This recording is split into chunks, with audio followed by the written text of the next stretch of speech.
కళాకారులు ఉన్నారు. ఎలాంటి కళాకారులు అంటే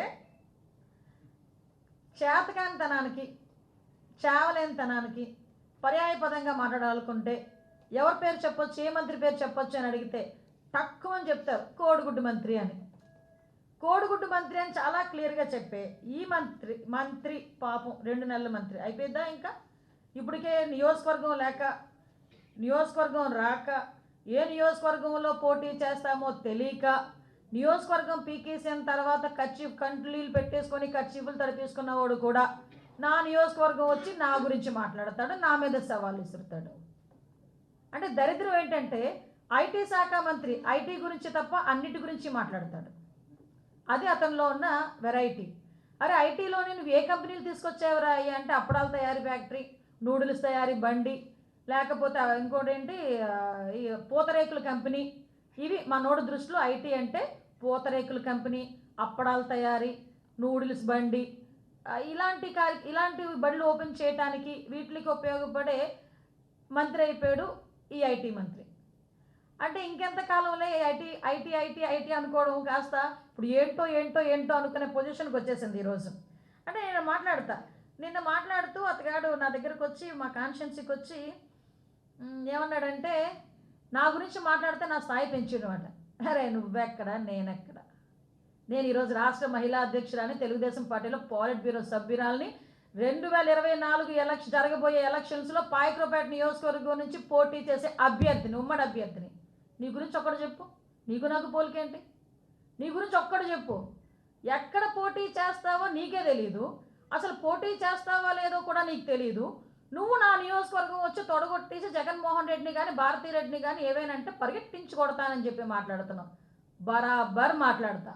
జగన్మోహన్ రెడ్డి గురించి సైకో జగన్మోహన్ రెడ్డి అని మాట్లాడతా. భారతీ రెడ్డి ఈరోజు మహిళలు తాలిబొట్లు తెంచే విషయంలో ఆవిడ కీలక పాత్ర వహిస్తున్నారు అని మాట్లాడతా. నా నియోజకవర్గం పాయకరావుపేట, 24లో పాయకరావుపేట నుంచి ఉమ్మడి అభ్యర్థిగా పోటీ చేస్తున్నా. నా నియోజకవర్గం నువ్వు వస్తావా? లేదు. నువ్వు ఏ నియోజకవర్గంలో పోటీ చేయాలనుకుంటున్నావో, పోటీ చేస్తున్నావో నీకైనా క్లారిటీ ఉందా? లేదంటే నీ ఇంటికే రమ్మంటావా? పరిగెట్టించి నువ్వు కొడతావా, నన్ను కొట్టమంటావా? రెండిట్లో ఏదో తేల్చేసుకుందాం. నువ్వు నా దగ్గరకు వచ్చి పరిగెట్టించి కొడతాము, నువ్వు పరిగెట్టి, అసలు విషయం ఏంటంటే నువ్వు రోడ్డు మీదకి వచ్చి నీ తాలూకా గన్మెన్లు, ఇప్పుడు నీ పరిస్థితి ఏంటో చెప్పనా, 2 గన్మెన్లకి పరిమితం అయిపోయావు. ఎందుకంటే నీకు ఒక నియోజకవర్గం లేదు, నీకు ఒక క్యాడర్ లేదు, నీకు ఒక దాన్ని ఏమంటారంటే ఒక ప్రోటోకాల్ లేదు. ఒక 2 గన్మెన్లు ఇచ్చేసి 2 నెలలు పండగ వేసుకొని వదిలేసాడు రోడ్ల మీదకి జగన్మోహన్ రెడ్డి నిన్ను. ఎందుకో తెలుసా? నీకున్న నోటు దురదకి. ఈరోజు మేము అవసరంలే, జన సైనికులు రోడ్డు మీదకి వస్తే నువ్వు గనక ఇంకొక మాట మాట్లాడితే ఈసారి జన సైనికులు నిన్ను పరిగెట్టించుకోవడం కాదు, నేను ఆడదాని అయిపోయాను, ఇంకో మాట మాట్లాడకూడదు కాబట్టి, ఇంకా నాకు సంస్కారం ఉంది కాబట్టి కాసేపు ఆగా, ఆ రేంజ్లో కొడతాను నేను. అంటే నీ కోడిగుడ్డు మంత్రివి నీకే అంత ఉంటే, అదే నేను కష్టపడి రాజకీయాల్లో కష్టపడి పైకి వచ్చాడు మాకెంత ఉంటుందయా? జగన్మోహన్ రెడ్డి ఎందుకు అనకూడదు? నేను నీతోనే సవాలు విసురుతా. జగన్మోహన్ రెడ్డి సైకో జగన్ నేను అంట. ధరలు పెంచేసి, గ్యాస్ ధరలు పెంచేసి, పెట్రోల్ డీజిల్ ధరలు పెంచేసి, ఇంట్లో ఆడవాళ్ళు కనీసం తినడానికి కూడా తిండిలేక అల్లాడిపోతూ ఉంటే చూసి ఆనందించేవాడిని సైకో అంటారా? అనరా? నేను సైకో జగన్ అంటాను. చెత్త మీద పన్నేసినోడిని చెత్త సీఎం అంటారుగా? అనరా? ఎస్, నేను చెత్త సీఎం అని అంటాను. ఈరోజు నోరిపి మాట్లాడాలంటే చూసి స్క్రిప్ట్ కూడా చదవలేండి నత్తిపోకూడి అంటారా? అనరా? నేను అంటాను. ఏం మాట్లాడతావు, ఏం చేస్తావు? బరాబర్ మాట్లాడతా. ఉన్నదే మాట్లాడుతున్నా, లేనిదేమీ మాట్లాడట్లా నేను. నువ్వు బయటకు వచ్చి నా నియోజకవర్గం వచ్చి తొడలు కొట్టేస్తున్నావు, నా గురించి మాట్లాడుతున్నావు. అసలు నువ్వు నా స్థాయిని పెంచడం కాదు, అనవసరంగా ఇప్పుడు నేను మాట్లాడి నీ స్థాయిని పెంచుతున్నానేమో.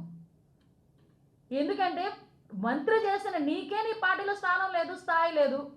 నువ్వు స్థాయిల గురించి నా గురించి మాట్లాడుతున్నావు. ఇది పరిస్థితి. అంటే ఓవరాల్గా చెప్పాలంటే మా నోటి పరిస్థితి ఏంటంటే, ఇప్పటికీ మళ్ళీ చెప్పాను, ఫోటోలకు పోజులు ఇస్తాడు, లేకపోతే ఏదో రీల్స్ తయారు చేసుకోవటం, ఇలాంటివి తప్పించి ఈ 2.5 సంవత్సరాల కాలంలో నువ్వు తీసుకొచ్చిన ఒక ప్రతిష్టాత్మకమైన కంపెనీ గురించి ఒక్కటి చెప్పగలవా? ఒక్క కంపెనీ గురించి కూడా నువ్వు మాట్లాడలేవు. నువ్వు వచ్చి మాట్లాడుతున్నావు. ఈసారి నుంచి నియోజకవర్గాలకు వచ్చామా, ఫంక్షన్లు చూసుకున్నామా, ఫోటోలు దిగామా, ఓ 2 మెతుకులు వేస్తే తిన్నామా, బయటకు వచ్చామా, అదే అలాగే ఉండాలి. అలా కాకుండా మైక్ ఇచ్చారు కదా, ఎవడు పడితే వాడి మీద నోటుకు వచ్చినట్టు మాట్లాడతాను, పరిగెట్టిస్తానని మాట్లాడతాను, అలా అన్నావు అనుకో నీ పరిస్థితి ఏంటో చెప్పనా? ఒక్క నిమిషం.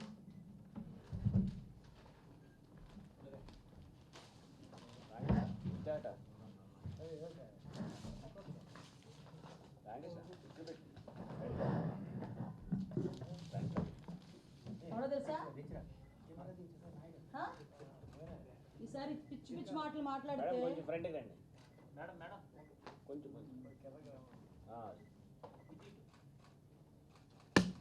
ఏమైంది?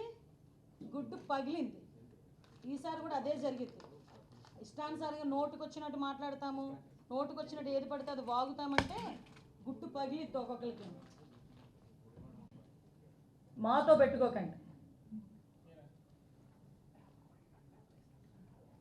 ఇంత దరిద్రం అంటే, అరే ఋషికొండ ఎందుకు అలా చేశారంటే, ఋషికొండకిను జూబ్లీ హిల్స్ కొండకి కూడా మాట్లాడతాడు, ముడిపెట్టి మాట్లాడతాడు. ఇలాంటి వాళ్ళు కూడా మంత్రులు అయిపోయి మా దగ్గరకు వచ్చి పరిగెట్టించుకొడతాం, రెడీగా ఉన్నాం మరి పరిగెట్టించుకొని కొట్టించుకోవడానికి.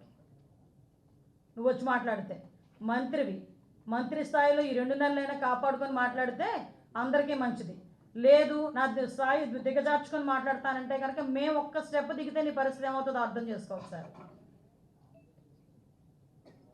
అంటే బాగా తేలిగ్గా ఉన్న పరిగెట్టించుకోవడం. నువ్వు ఎవడో ఒక మహిళని, ఒక దళిత మహిళని, నా గురించి నువ్వు నా నియోజకవర్గానికి వచ్చి అక్కడ అభ్యర్థిగా పోటీ చేయబోతున్నా నన్ను పరిగెట్టించుకొడతానని మాట్లాడేవంటే నీ తాలూకా అదే మెదడు కూడా ఏమైందంటే ఈ మధ్యలో ఆయనకి కోడిగుడ్డు సైజులోకి వచ్చి మోకాళ్ళ నుంచి అరికాళ్ళు జారిపోయింది. మా నోడు మళ్ళీ మాట్లాడతాడు, పెడత ముఖం వేసుకొని ఏదో అంటారు కదా, మిడత ముఖం వేసుకొని పెడతలు పట్టుకొని తీసుకొస్తుంటాడు. ఆ పెడతలోనంటే మళ్ళీ అంటే పప్పన్న మీద పెట్టుకొని వచ్చి ఉంటాడు. అరే నువ్వు అసలు అర్థం కాదు ఏంటంటే, ముద్దపప్పుకి తక్కువ గన్నేరు పప్పుకి ఎక్కువ నువ్వు కూడా మాట్లాడుతున్నావు మా గురించి. ఈసారి కనుక చంద్రబాబు నాయుడు గారి గురించి కానీ, లోకేష్ గారి గురించి కానీ, మా గురించి కానీ, మా ఎమ్మెల్యేల గురించి కానీ నోటుకు వచ్చినట్టు మాట్లాడితే ఈసారి పరివేశనాలు గుడ్డు పగలటం అవి ఇవి కాదు, ఈసారి డైరెక్ట్ అటాకే.